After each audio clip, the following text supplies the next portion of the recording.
La meilleure vengeance n'est pas d'être comme son ennemi. Cette puissante leçon nous rappelle que souvent, les actions de ceux qui cherchent à nous faire du mal sont soigneusement calculées pour nous faire perdre le contrôle et nous frapper là où ça fait le plus mal. Ils s'attendent à ce que nous réagissions impulsivement, que nous montrions de la faiblesse ou que nous nous abaissions à leur niveau. Mais que se passerait-il si nous choisissions un chemin plus intelligent? Imaginez un combattant expérimenté qui, au lieu de gaspiller son énergie en ripostant impulsivement et en jouant le jeu de l'adversaire, choisit de rester calme, d'observer et de répondre judicieusement. Il sait que le combat ne sera pas gagné par le nombre de coups portés, mais en maintenant sa posture et son contrôle, en frustrant son adversaire par la précision. De même, dans la vie de tous les jours, lorsque nous n'accordons aucune importance à l'attaque reçue, l'agresseur se sent frustré, réalisant que ses efforts sont inutiles contre quelqu'un qui est immunisé contre ses provocations. C'est l'essence du stoïcisme, se concentrer sur ce que nous pouvons contrôler, nos réactions et nos attitudes, et lâcher prise de ce qui est hors de notre contrôle. Dans cette vidéo, nous discuterons des moyens pratiques de répondre aux personnes qui vous blessent, basés sur les principes du stoïcisme. Préparez-vous à transformer la façon dont vous faites face aux offenses, en adoptant des stratégies efficaces et en élevant également votre caractère. En pratiquant ces techniques, vous ne frustrez pas seulement ceux qui cherchent à vous blesser, mais vous vous renforcez à chaque défi surmonté.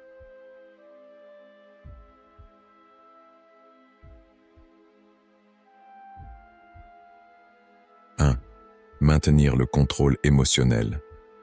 Lorsque quelqu'un vous blesse, la réaction impulsive est souvent de répliquer immédiatement. Mais pensez à ceci. En réagissant de manière impulsive, vous donnez du pouvoir à cette personne. Au lieu de cela, prenez une grande respiration et restez calme. Choisir de ne pas réagir sur le moment montre une grande force intérieure et une maîtrise de soi impressionnante. Cela peut être extrêmement désarmant pour l'agresseur, car il s'attendait à vous voir perdre votre sang-froid. En gardant votre calme, vous montrez que vous êtes au-dessus de leurs provocations et que leurs tentatives pour vous déstabiliser sont vaines. Cette attitude n'est pas seulement une preuve de contrôle émotionnel, mais également une manière de conserver votre dignité. Vous ne laissez pas les actions ou les paroles des autres influencer vos émotions et vos réactions. C'est une façon puissante de démontrer que vous êtes le maître de votre propre paix intérieure. 2. Répondre avec gentillesse. Lorsque quelqu'un vous fait du mal, il est naturel de vouloir riposter avec colère ou ressentiment. Mais imaginez la surprise de cette personne si vous répondez avec gentillesse. En traitant votre agresseur avec courtoisie, vous brisez le cycle de la négativité. Cette approche peut vraiment déstabiliser l'agresseur, car il s'attendait à une confrontation. En choisissant la gentillesse, vous montrez que vous êtes émotionnellement mature et que vous ne vous laissez pas emporter par les émotions du moment. De plus, cette gentillesse peut pousser l'autre à réfléchir sur ses actions et parfois même à changer de comportement. Pour vous, répondre avec gentillesse favorise un sentiment de paix intérieure et de respect de soi. Cela ne signifie pas que vous tolérez les mauvais traitements, mais que vous choisissez de ne pas alimenter le conflit. Vous pouvez être ferme tout en restant aimable, montrant ainsi que vous ne tolérerez pas le manque de respect mais sans répondre par l'agressivité. 3. Cherchez la justice, pas la vengeance. Quand quelqu'un vous blesse, il peut être tentant de chercher à se venger. Cependant, la vengeance peut souvent aggraver la situation et vous attirer des ennuis supplémentaires. Au lieu de cela, choisissez de chercher la justice de manière constructive et légale. En optant pour des moyens justes pour résoudre le conflit, vous démontrez de la maturité et un respect pour les lois et les règles en place. Par exemple, si vous êtes victime de diffamation au travail, rassemblez des preuves et portez l'affaire devant les ressources humaines ou même la justice si nécessaire. Cela non seulement protège votre intégrité, mais assure également que l'agresseur fasse face à des conséquences appropriées. Cette approche s'aligne avec les principes stoïciens de rationalité et de maîtrise de soi, en privilégiant des actions basées sur la raison plutôt que sur des émotions destructrices comme la colère. En recherchant la justice, vous contribuez à créer un environnement plus équitable et sécurisé pour tous. 4. Établir des limites claires. Il est essentiel de communiquer fermement vos limites pour vous protéger des comportements nuisibles. Lorsque quelqu'un vous blesse régulièrement, il est crucial de lui faire savoir ce qui est inacceptable. Par exemple, si quelqu'un fait des commentaires désobligeants à votre égard, dites-lui clairement « Je ne tolère pas que tu me parles de cette façon ». Fixer des limites ne signifie pas être agressif ou impoli, mais plutôt être assertif et respectueux. Dites calmement « Je me sens irrespecté lorsque tu fais cela et j'ai besoin que tu arrêtes ». En définissant ces limites, vous montrez que vous vous respectez et que vous ne permettez à personne de vous traiter de manière désobligeante. Cela aide également à prévenir les futurs comportements blessants, car les autres sauront jusqu'où ils peuvent aller. Du point de vue stoïcien, établir des limites est crucial pour maintenir sa dignité et sa tranquillité d'esprit. En prenant soin de vous-même et en fixant des limites, vous ne permettez pas aux actions des autres de nuire à votre état émotionnel. 5. Se concentrer sur les solutions.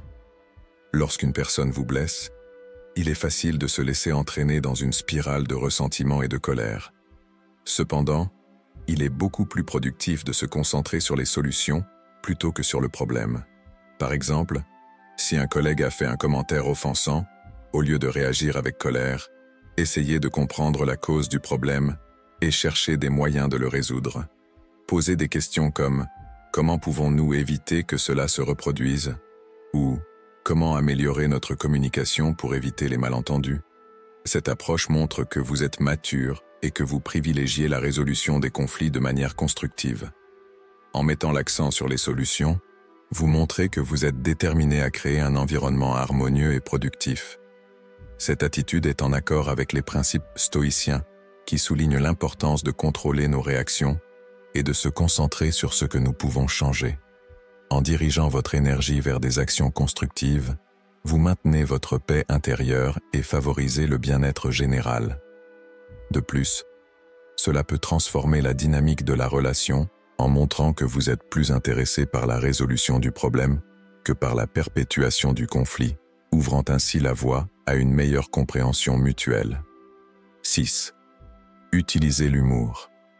Lorsque quelqu'un vous blesse, répondre avec humour peut être une manière puissante de désarmer la situation. Imaginez la confusion de votre agresseur lorsque, au lieu de réagir avec colère ou tristesse, vous répondez par une blague ou une remarque spirituelle. Par exemple, si quelqu'un fait un commentaire désagréable à votre égard, vous pourriez dire « Merci pour l'avis non sollicité, je vais l'ajouter à ma collection ». Cette réponse montre que vous ne prenez pas l'offense au sérieux et que vous ne laissez pas la négativité vous atteindre. Utiliser l'humour peut briser le cycle de la négativité, car cela désamorce la tension et démontre votre capacité à garder le contrôle de vos émotions. Cela montre également une grande intelligence émotionnelle, car vous choisissez de réagir de manière à protéger votre tranquillité d'esprit et à éviter les confrontations directes. Du point de vue stoïcien, l'humour est un outil puissant pour montrer que vous êtes au-dessus des provocations insignifiantes et que vous préférez préserver votre sérénité intérieure. En répondant avec humour, vous démontrez non seulement votre résilience, mais aussi votre capacité à gérer les situations difficiles de manière constructive et positive. 7. Développer la résilience. La résilience est une compétence essentielle pour faire face aux blessures émotionnelles. Pour la développer, prenez le temps de réfléchir sur vos expériences et vos émotions. Comprendre comment et pourquoi certaines situations vous affectent peut vous aider à créer des mécanismes de coping plus efficaces. Maintenir une perspective positive est crucial. Essayez de voir les défis comme des opportunités de croissance. Construire un réseau de soutien composé d'amis, de famille ou de professionnels peut également être vital. Parler à quelqu'un en qui vous avez confiance peut vous aider à traiter vos sentiments et à trouver des solutions. De plus, prendre soin de votre santé physique et mentale en faisant de l'exercice, en mangeant équilibré et en assurant un bon sommeil est fondamental pour renforcer votre résilience. Des activités comme la méditation et la pleine conscience peuvent réduire le stress et améliorer la clarté mentale. Fixer des objectifs réalistes vous donne un sens du but et de la direction, et atteindre ces objectifs par petites étapes peut renforcer votre confiance et votre résilience.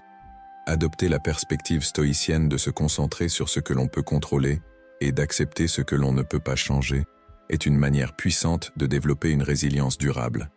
En devenant plus résilient, les offenses perdent de leur pouvoir sur vous, et vous pouvez rebondir plus rapidement, sans laisser la négativité des autres définir votre état émotionnel ou vos actions. 8. Évitez les confrontations inutiles. Reconnaître quand il est préférable de se retirer d'une situation plutôt que de s'engager dans une confrontation peut démontrer une grande sagesse et un contrôle de soi. Souvent, insister sur une confrontation peut aggraver la situation, augmentant le stress et les émotions négatives sans apporter de solution positive. En choisissant de vous retirer d'un conflit potentiel, vous privilégiez votre tranquillité d'esprit et votre bien-être émotionnel.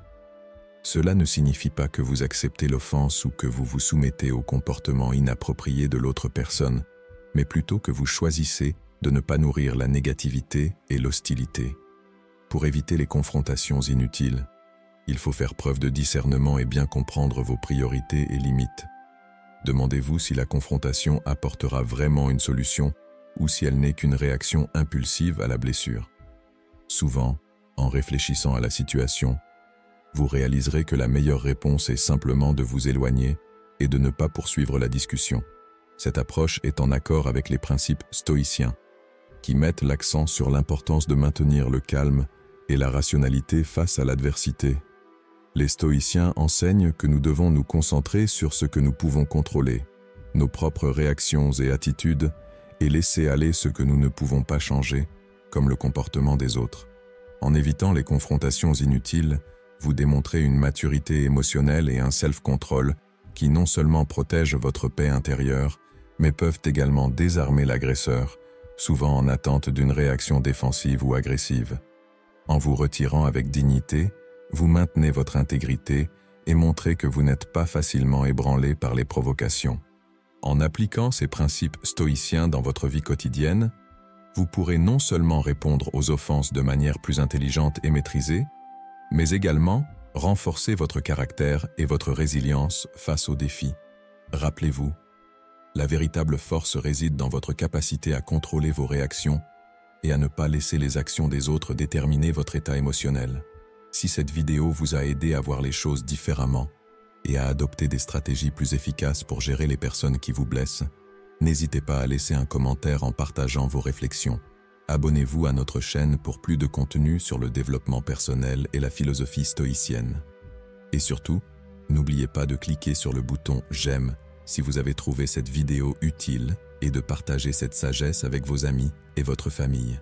En cultivant ensemble ces attitudes stoïques, nous pouvons créer un environnement plus harmonieux et résilient. Merci d'avoir regardé et à très bientôt. Prenez soin de vous.